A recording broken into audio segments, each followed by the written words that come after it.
Web. Regardez. AI is fantastic, but AI doesn't make the synthesis and doesn't make the decision with the common sense and within the contextualization. But I love AI. Personally, I'm a big fan of OpenAI. I use it. It helps me to be more productive, and it helps our people to be more productive. I don't want to be a Luddite, you know. It's part of the evolution. But right now, there is a little bit of dream that I suspect to be more an anxiety. Vous venez d'entendre le PDG de Téléperformance, qui dirige sa société en télétravail des États-Unis. Donc là, il était invité à CNBC, qui est un peu le BFM business américain en quelque sorte. Donc il est sur place, tout va bien. Et il explique tranquillement que, bien sûr, l'intelligence artificielle, c'est extraordinaire. Il utilise OpenAI et ChatGPT tous les jours. Enfin, pas tous les jours, mais il adore ça. Mais dans notre business, on a besoin d'autre chose, etc. Et vous allez voir dans une autre interview que le directeur général, cette fois, a répondu à une interview sur BFM Business de Londres, et exactement le même discours. C'est-à-dire, bien sûr, l'intelligence artificielle, c'est bien, mais... Tananana. Ils n'ont rien compris.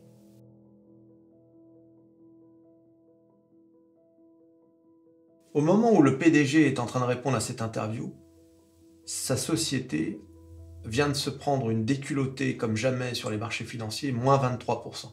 Enfin, je ne devrais pas dire comme jamais, puisque Téléperformance, désormais, a l'habitude de ce genre de journée. C'est un PDG qui va bientôt d'ailleurs quitter son poste, mais qui est en train d'expliquer au marché ce que le marché de toute façon ne veut pas entendre. Le marché n'en a rien à faire des résultats qui ont été publiés hier, qui ne sont pas mauvais d'ailleurs. Le marché veut savoir où on en est avec l'intelligence artificielle. Le marché n'en a rien à faire du blabla. De la psychologie, vous avez entendu sa dernière phrase sur l'anxiété. Le marché veut savoir où on en est sur l'intelligence artificielle. Qu'est-ce qu'on va faire du demi-million de salariés de Téléperformance? Comment Téléperformance est en train de travailler pour intégrer l'intelligence artificielle à tous les niveaux? Voilà ce que veut entendre le marché. Il n'a pas envie de blabla sur « oui, bien sûr que l'IA c'est génial, mais non ». Le marché ne veut plus entendre ça, et c'est pas seulement Téléperformance, c'est tout le monde. Toutes les entreprises, bien évidemment, toutes les entreprises qui peuvent être concurrencées par l'intelligence artificielle, doivent désormais répondre à cette question. Qu'est-ce que vous êtes en train de faire? Montrez-nous ce que vous êtes en train de faire. Et là, on a deux gars qui blablatent. On va voir en détail. Je vous dis, même si les résultats de Téléperformance, qui étaient bons, avaient été même 3 fois meilleurs que ça n'aurait rien changé. Rien changé du tout. Le marché n'en a rien à faire. Le marché se dit que le métier de Téléperformance va être remplacé par l'intelligence artificielle. Qu'est-ce que fait Téléperformance pour ça? Et le marché n'a pas de réponse. En tout cas, pas de réponse satisfaisante. Our own Charlotte joins the conversation as well. Your stock has taken an absolute battering. AI has been one of the catalysts here. We were talking earlier, Klarna, a big fintech company, was saying that it thinks that AI can replace about 700 workers that are not on its books, but in other big customer service businesses like yours. Why is AI not disrupting you? Yes. I would say AI is part of the solutions that we provide to the clients. AI helps to increase the accuracy of our employees. Bon là, il va falloir s'abonner à Métamorphose américaine.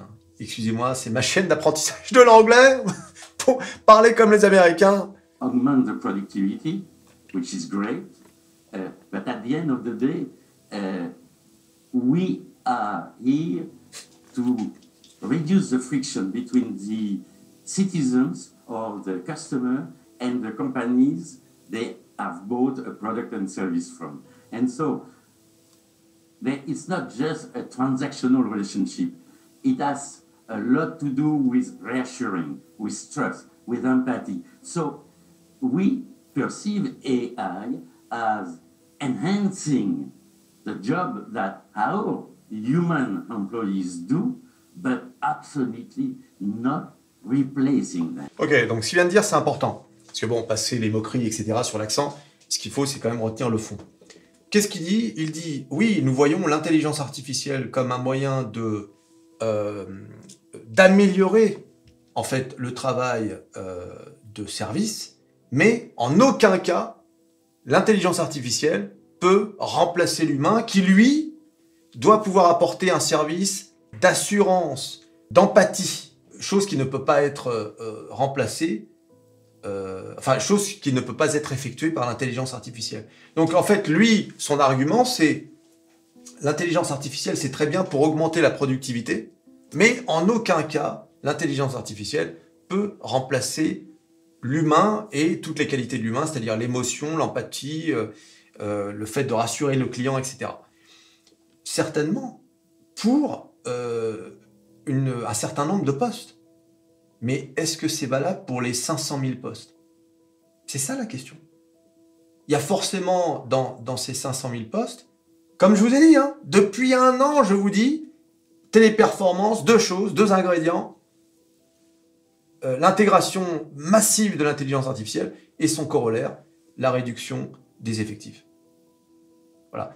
Lui, il dit, oui, intelligence artificielle, c'est bien pour assister l'humain, mais en aucun cas, ça ne va remplacer. Donc là, en fait, il dit au marché, le PDG de Téléperformance dit au marché, et c'est certainement s'il y a une phrase à retenir de cette vidéo, c'est celle-là, il dit au marché, vous vous trompez. C'est moi qui ai raison. Je connais mon métier, et vous êtes en train de faire n'importe quoi en trashant mon entreprise. Voilà ce que vient de dire le PDG au marché financier.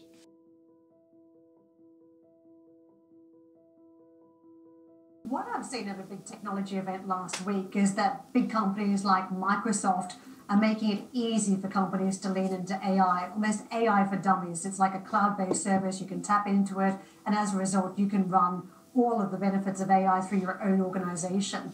Why is this not just the first phase where companies get closer to their customers using technology like OpenAI through companies like Microsoft too? Donc là, la journaliste demande, d'ailleurs elle parle de Microsoft, ma plus belle valeur, et elle dit, Microsoft permet aux entreprises d'avoir accès à l'intelligence artificielle de façon très simple, sans s'y connaître en quelque sorte. Et donc, elle lui dit, en gros, Microsoft permet aux entreprises de se rapprocher de ses salariés. Sous-entendu, on n'a plus besoin de téléperformance. Écoutons la réponse du PDG. First, all the companies that you mentioned, amazingly, they are all clients of Teleperformance. And even the most high-tech or the most AI-involved companies are clients of Teleperformance, which shows that there is a complementarity and not a separation. The point is that a company like Microsoft, and we have a specific agreement with Microsoft to deploy their solution, they are here again to provide a solution that is going to augment the productivity, augment the quality of the information that... Bon, il répète un peu la même chose, mais il précise, les entreprises que vous mentionnez comme Microsoft, etc., sont clientes de Téléperformance, y compris les plus high-tech. Hein, donc il est là, il est souriant, il est content hein, de dire. Et oui, mais pour combien de temps encore? Il y aura toujours, effectivement, Téléperformance aura toujours des clients. Parce que comme il le précisait, il a raison, il y aura toujours besoin d'humains. Mais la question, c'est pas de savoir si les gens vont continuer d'avoir besoin de Téléperformance, c'est à quelle échelle? Est-ce que ce sera toujours le Téléperformance d'aujourd'hui? Est-ce que Téléperformance n'aura pas une demande qui va baisser de moitié d'ici 5 ans? Voilà. C'est ça c'est la question à laquelle il ne répond pas vraiment, en fait. Pour lui, non, on va continuer. Toutes ces entreprises auront besoin d'humains. Certes, l'IA va améliorer la productivité, mais ça n'aura aucun impact sur Téléperformance. On a du mal à le croire. Can be given to the customer. But at the end of the day, the customer is a human being. The day the customer is going to be a robot, maybe AI will replace the humans, but maybe it will replace you and I don't think it's for tomorrow. Steady on there, Daniel. Oh, excuse me. Gotta get to my retirement plan. Bon, il a l'air sympathique, hein, ce PDG. Hein. Bon, je sais pas si vous l'avez remarqué, mais là, l'action Téléperformance vient de se prendre une raclée de 23%. Il a pas l'air... il a pas l'air très affecté. Pourtant, il est actionnaire. Hein, voilà, donc peut-être qu'il a vendu, je sais pas. Entre-temps, j'ai pas regardé d'ailleurs, parce que je crois qu'il a vendu une partie, mais je sais plus quand, mais j'ai pas regardé là, le statut de sa participation dans Téléperformance. Mais il est très souriant, hein, pour quelqu'un qui vient de perdre 23% de ses actions de Téléperformance. Très souriant. Alors peut-être que, comme certains... Alors peut-être que, comme il y a une opération de buyback, ça veut dire de rachat, hein, d'actions, peut-être qu'il se dit qu'avec cette raclée, Téléperformance va racheter des actions à bas prix, et que il se dit que l'action va remonter à 200 $ et que ça va être l'opération de l'année, en fait, l'opération boursière de l'année. Peut-être qu'il se dit ça. Eh oui, mais attention, le marché est sans pitié. Le marché n'hésitera pas à descendre Téléperformance comme ils ont descendu Atos, comme ils ont descendu toutes les entreprises qui prennent pas le pli, en quelque sorte. Le marché est sans pitié. Hein. Là, Téléperformance, ce qui est quand même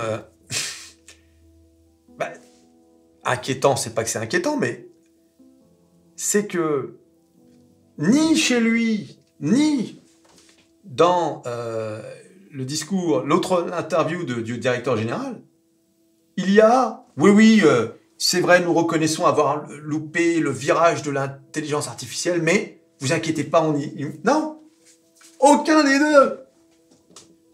Donc en gros, ils actent que le marché n'est pas content, et ils disent, oui, mais bon, on continue.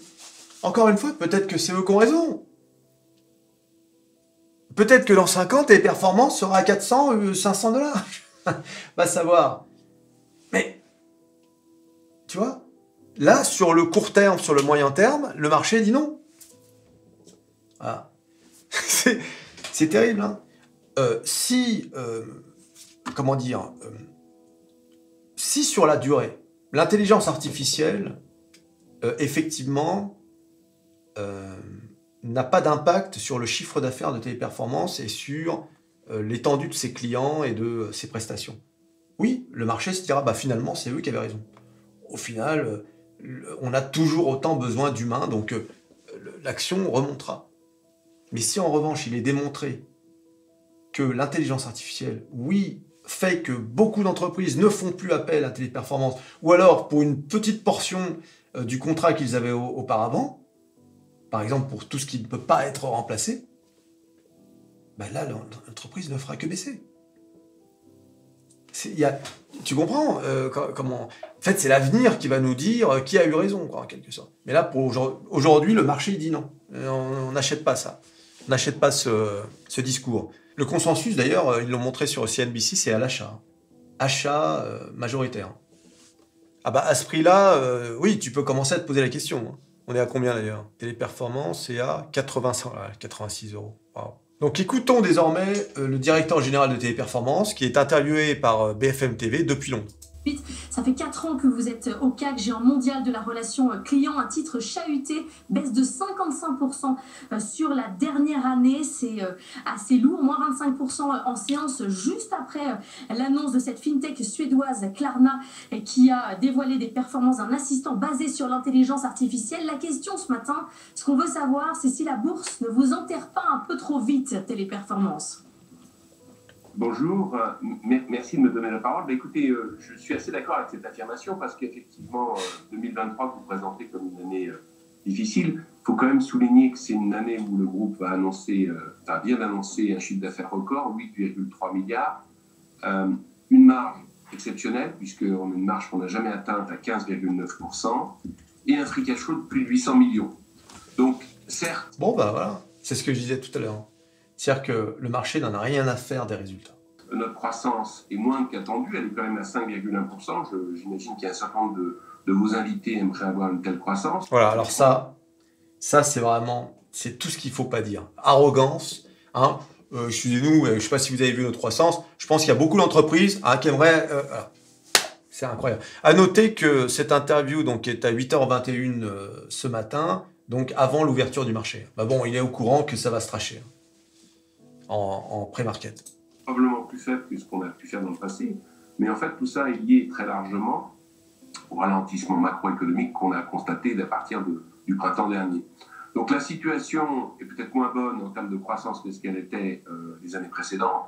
Pour autant, le groupe sort renforcé de cette année avec une marge très élevée, un cash flow élevé, une dette sous contrôle et une acquisition majeure qui vient d'être faite avec la société Majorel, qui nous donne maintenant une taille assez significative, puisque l'année prochaine, si on synthétise un petit peu rapidement, peut-être on va faire un peu plus de 10 milliards d'euros de chiffre d'affaires, un peu plus de 2 milliards d'EBITDA, et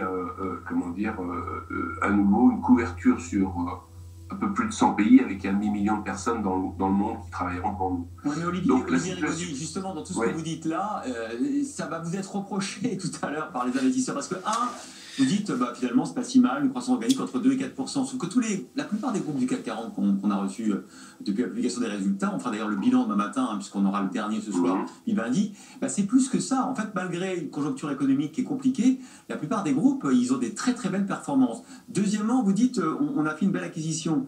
Justement, on vous reproche de faire une acquisition d'un de vos concurrents qui vous ressemble, au moment, effectivement, où l'économie mondiale est bouleversé par l'IA, comme le disait Laure, et qu'on se dit que vos métiers, qui sont des gens qui répondent notamment au téléphone, pour le service après-vente, la relation client, on est en train de voir en quelques mois l'IA capable de remplacer l'humain, de faire preuve parfois d'encore plus d'empathie, et des boîtes comme Klarna ont fait la démonstration qu'elles font mieux peut-être que les boîtes classiques. Est-ce que vous n'avez pas pris un peu trop tard le virage de l'IA? Qu'est-ce que vous allez faire de vos 500 000 salariés?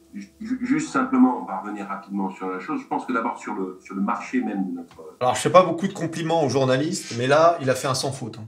Il a posé les bonnes questions et vous avez entendu le DG? Mais non. Mais là, le journaliste, bravo. Bon, je fais sur MetaTime, j'ai encore publié une vidéo, allez la voir, sur un naufrage. Aujourd'hui, j'ai publié un naufrage sur LCI.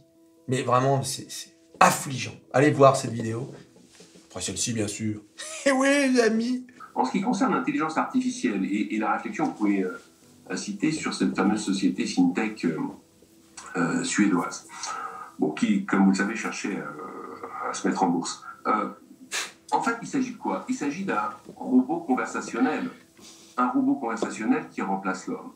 Je veux dire, juste simplement pour que vous ayez comme des ordres de grandeur, chez Téléperformance, il y a 25 000 robots conversationnels. J'ai l'impression que ça ne marche pas très bien parce que l'IA a changé la donne. L'IA générative a changé la donne.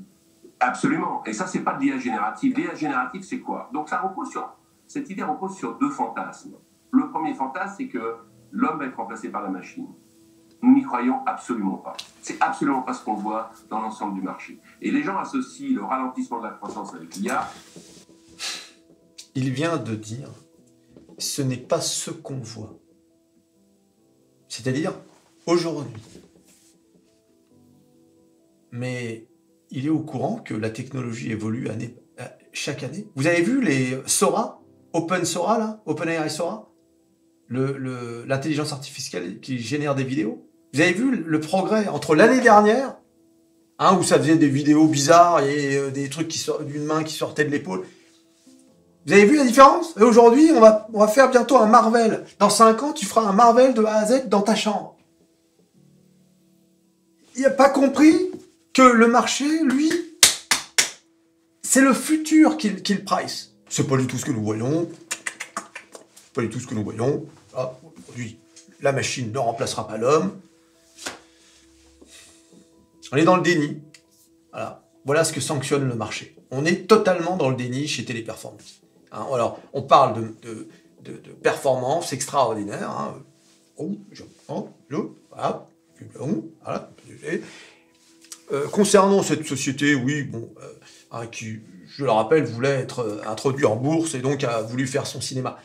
Sûrement que c'est vrai d'ailleurs. Sûrement que Carnat, là, ou je sais pas quoi, a fait du cinéma, a un peu gonflé ses performances pour faire monter la sauce. Sûrement, mais c'est pas le problème. Tu dois communiquer pour les marchés et pour les actionnaire. Ah, parce que c'est ça qui nous intéresse. C'est des choses qui sont complètement distinctes. Tous nos concurrents, et nous les premiers, on vous dit que effectivement le ralentissement de la croissance est dû à des effets macroéconomiques et non pas un remplacement de l'homme par la machine qu'on ne voit absolument pas arriver. Comme par le passé, il y a plein de choses qui ont remplacé l'homme. Nous, l'automation, on en fait depuis 10 ans, je dirais comme M. Jourdain. On a plus de 600 solutions architectes qui travaillent sur ce sujet, 7000 personnes dans l'IT, 60 produits qui sont déjà développés, 600 projets qui sont développés. Donc je crois qu'il y a une méconnaissance profonde de la générative AI et de l'automation. L'automation, elle existe depuis très longtemps, au même titre que l'offshoreisation. Peut-être dans ces cas-là que la bourse vous comprend mal. Je ne sais pas si on peut dire que la bourse a toujours raison ou pas, mais le fait est qu'aujourd'hui, avec cette chute du titre de 55%, ça vous donne une valorisation autour de 7 milliards, ce qui fait que vous êtes potentiellement opéable et que peut-être vous pourriez sortir ou pas, on verra ce soir, du CAC 40. Est-ce que ça, ce sont deux craintes que vous avez aujourd'hui? Alors, sur l'OPA, relativement peu, parce que, enfin, on verra bien, mais l'OPA, parce que on a un actif, il n'y a pas d'actif industriel dans notre maison. Dans notre maison, c'est essentiellement des hommes et c'est des process. Donc, je doute que quelqu'un se lance sur une OPA inamicale dans une opération comme ça. Ça me paraît improbable. Quant à la sortie du CAC 40, on verra. Je n'ai pas l'impression, compte tenu des volumes échangés, compte tenu des valorisations, nous soyons sur la sellette. C'est avant l'ouverture. Hein. Raison, je ne sais pas. Finalement, à la fin de la journée, il a toujours raison de marcher. Donc, qu'est-ce que ça veut dire pour nous? Ça veut dire quoi? Si le marché ne nous comprend pas, eh ben, on continue de racheter des actions. Je ne sais pas si vous l'avez noté, mais on a acheté, on a rendu aux actionnaires près de 2 tiers de notre cash flow l'année dernière. On va continuer. Alors, ça, c'est intéressant parce que ça nous concerne. Si le marché ne nous comprend pas, ben, on continuera de racheter des actions. Qu'est-ce que ça veut dire? Ça veut dire que si le marché, en gros, c'est ce que font beaucoup de sociétés, c'est ce qu'a fait Meta. Hein. Mark Zuckerberg, il a fait deux choses. Hein. Il a viré 10 000 personnes par 10 000 personnes par 10 000 personnes et il a racheté des actions. C'est ce qui a fait que le titre est remonté. Hein. En plus d'abandonner le metaverse, de se reconcentrer sur la pub, etc. Mais ça a été...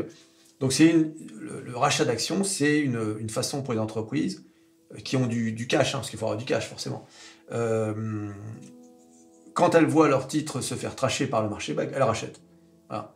Donc c'est plutôt positif ça, hein, pour le coup. Hein. Le rachat d'actions par une entreprise, parce que ça veut dire que l'entreprise croit vraiment en elle-même, en quelque sorte. Donc le rachat d'actions par une boîte, c'est plutôt un point positif. Voilà, on va lui quand même donner un petit bon point quand même à ce monsieur. Olivier Rigoni. Continuez. J'estime que nous sommes massivement sous-évalués. Massivement sous-évalués. Donc l'objectif, c'est de sortir de bourse à terme? C'est-à-dire que si la bourse ne vous comprend pas... Écoutez, ça, je ne sais pas. On n'en est pas là. La question... Vous avez entendu? Est-ce que ce serait à terme sortir de la bourse? Et il répond, bah, je sais pas, on n'en est pas là. Ah, lui, intéressant ça. Le marché, il y a une rupture technologique qu'il ne comprend pas, qu'il fantasme, avec deux fantasmes, le remplacement de la machine. Donc là encore,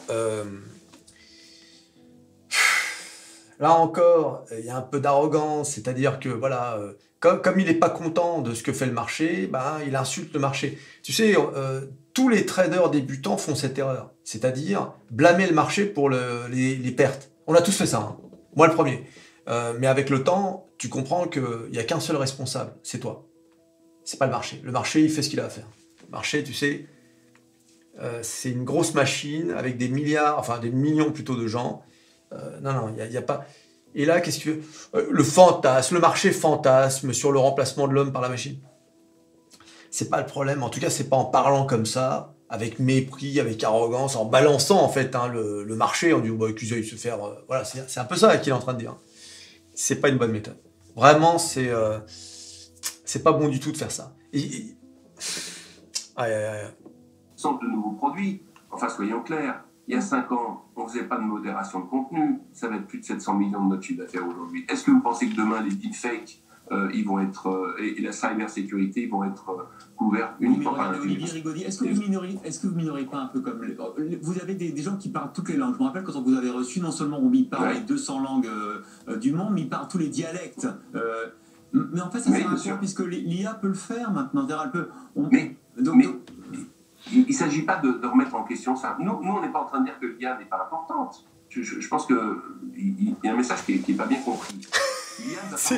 Tu vois un peu, c'est lui qui fait en sorte que le message n'est pas bien compris. Et derrière, il dit, mais on n'a pas dit que l'IA n'est pas importante. C'est comme le PDG. Hein. Mais moi, j'adore l'IA. Ils sont pas bons dans la communication. Voilà. Comme je le dis, il faut dire IA. Toutes les 3 phrases. Nous intégrons l'intelligence artificielle. En ce moment, nous allons...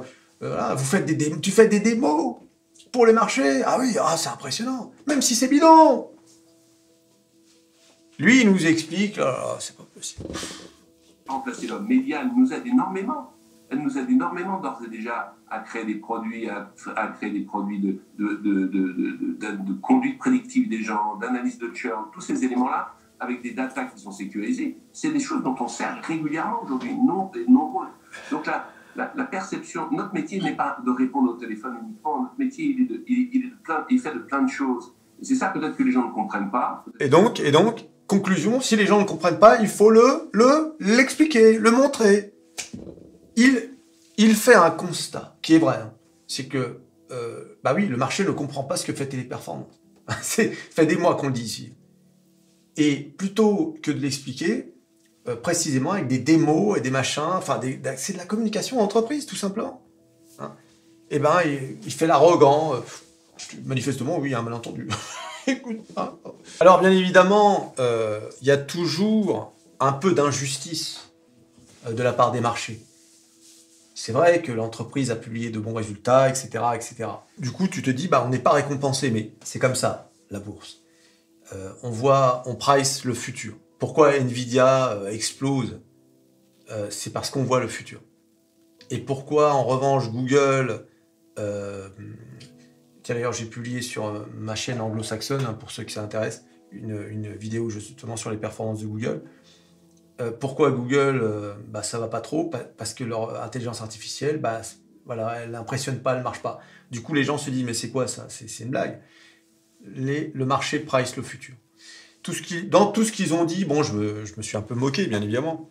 Il y a du vrai, mais c'est pas comme ça que ça fonctionne. Le marché, maintenant, on est en pleine révolution, là. Donc, il faut... le marché est en pleine révolution, il faut en donner au marché. Voilà, c'est comme ça que ça marche. D'autre part, qu'est-ce qu'on ressent en écoutant ces 2 PDG? Bon, le premier, lui, on sent qu'il est en retraite. Hein. On sent que il a le sourire aux lèvres. Il doit avoir un beau pactole. Voilà, on sent qu'il en a plus rien à foutre. En revanche, le directeur général, on a vu un gars. On sent qu'il a, il a un peu la haine, quoi, hein, de voir que le marché trash son entreprise alors qu'il publie de bons résultats, comme il dit. Il essaie de blâmer la macroéconomie, mais on sait très bien que c'est pas ça. On a tous compris que c'était pas ça. Voilà. L'IA, je ne cesse de vous le dire. À ceux qui me disent c'est une bulle, c'est machin. Non, c'est pas une bulle, c'est la révolution. Ça va changer le monde privé, industriel, culturel, ça va tout changer. Tout changer. C'est soit t'accompagnes le mouvement, soit c'est fini. Tu t'abonnes, tu likes, tu partages, tu cliques sur à peu près tout ce qui peut être cliqué. Le CAC 40 à 8000, Téléperformance, et on se revoit à la prochaine vidéo. Allez, salut.